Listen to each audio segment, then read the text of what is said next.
clock through an individual's entire life, shaping our bodies, our lives, our society.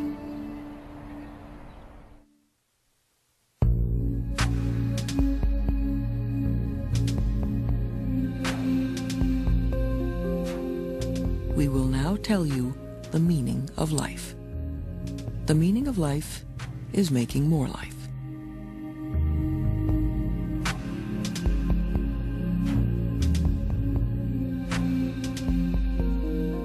The more researchers look at the behavior of living things, the more evidence they find that reproduction has choreographed the dance of life.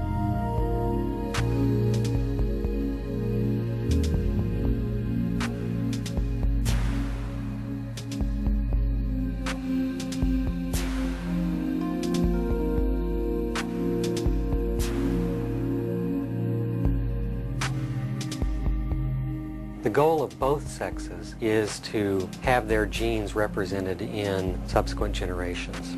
The way in which males can most effectively do that is to inseminate a number of females. Now, from a female standpoint, one male is really enough, so long as he's a good male.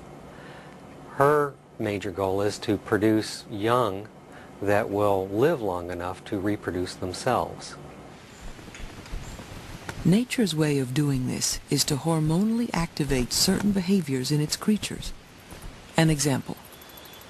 Some creatures have babies that are born pretty helpless. In the wild, a single parent can't provide both food and constant care for its young, so nature invented pair bonding. Couples. He likes to keep his hand in front of his face. He was even doing that. Infant dependency in humans may have led to the common pattern that we see in humans of pair bonding. It may be that this put a very strong selective pressure on male parental involvement, which led to the formation of pair bonds in humans. To study how pair bonding happens, researchers have turned to a small brown rodent called the prairie vole. Early in our studies of the prairie vole, we realized that when animals mated, their behavior changed very dramatically.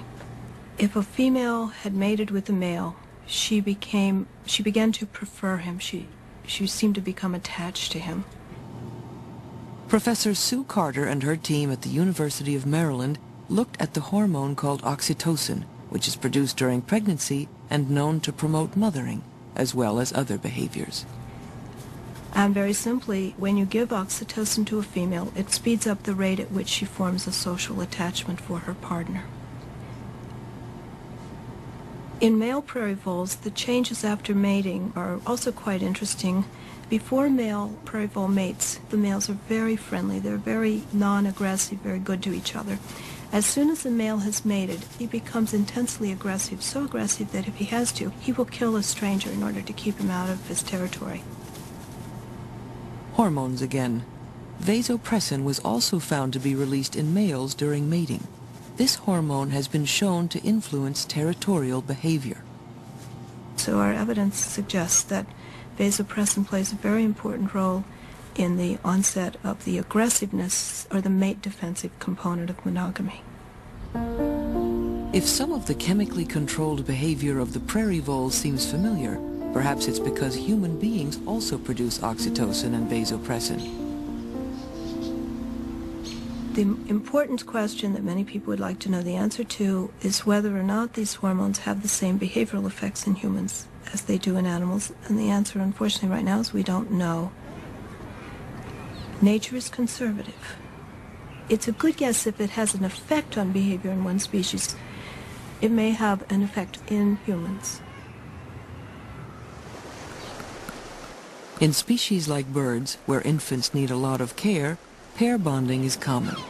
45% of bird species mate for life, and another 45% stay faithful through the breeding season. Monogamy is rarer among mammals. Only 3% take a single spouse for a lifetime. Human beings are an exception, more or less.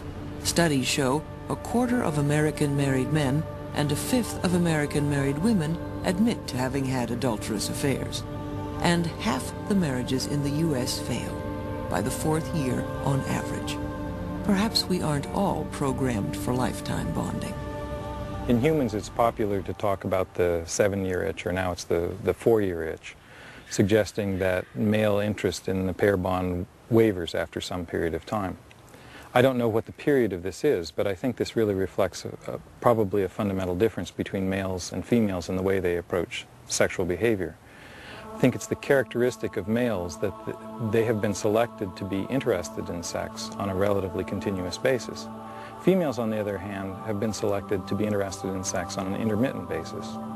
When females are interested in sex, they're as intensely interested in sex as males are. It's just that it's not as frequent as the case for males.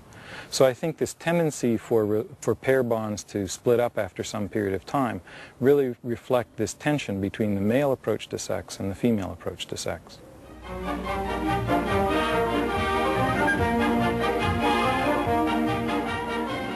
Gender differences in sexual desire have been stereotyped and perpetuated for millennia. But with even our gametes having different goals, perhaps there is more to this than meets the eye.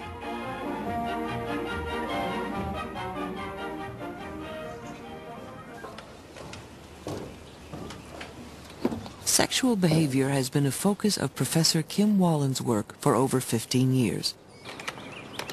He studies rhesus monkeys.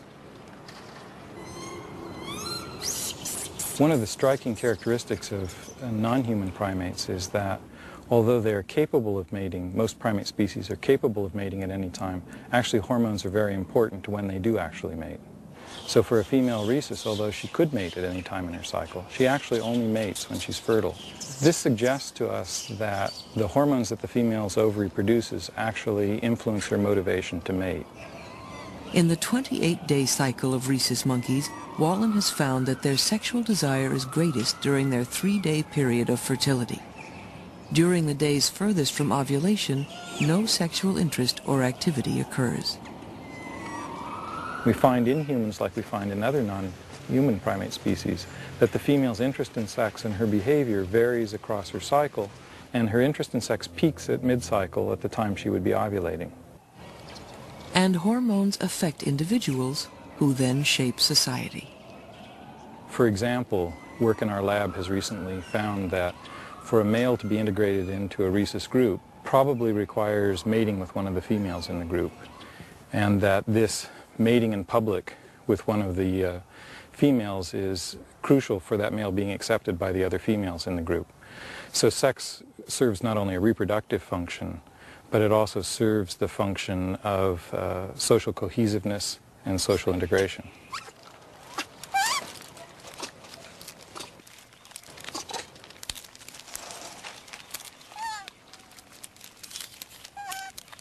Once in a group, males may assume dominance by displacing others, especially around feeding sites. But the real social power is elsewhere. Males spend their life living in essentially a female-dominated social structure, and the females indicate when they want to engage in sex and who they want to engage with in sex, and are very persistent about that.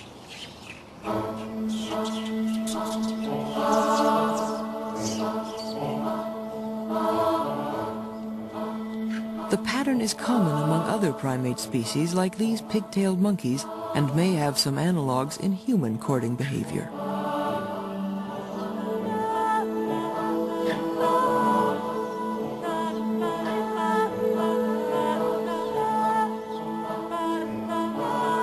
It's clear in monkey groups that the female regulates the sexual interaction, and the female chooses which male she's going to mate with and when she's going to mate. What's not clear is that she's selecting between individual males on special characteristics that the males have. Maybe the only way to find out why one animal picks another is to ask. That's a boy gorilla.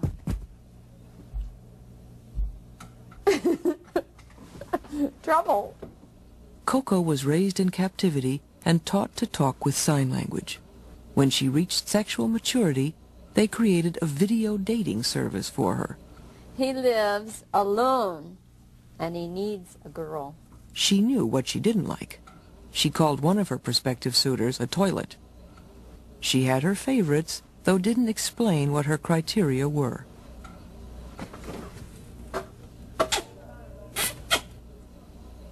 Did you like him? Good.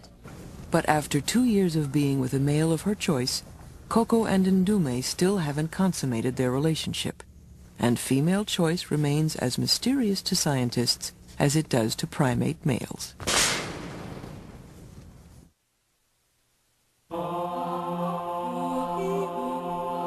Nature is a sexy place.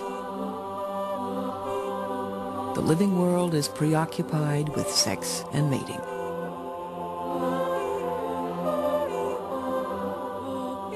But for most plants and animals, sex is not without its costs and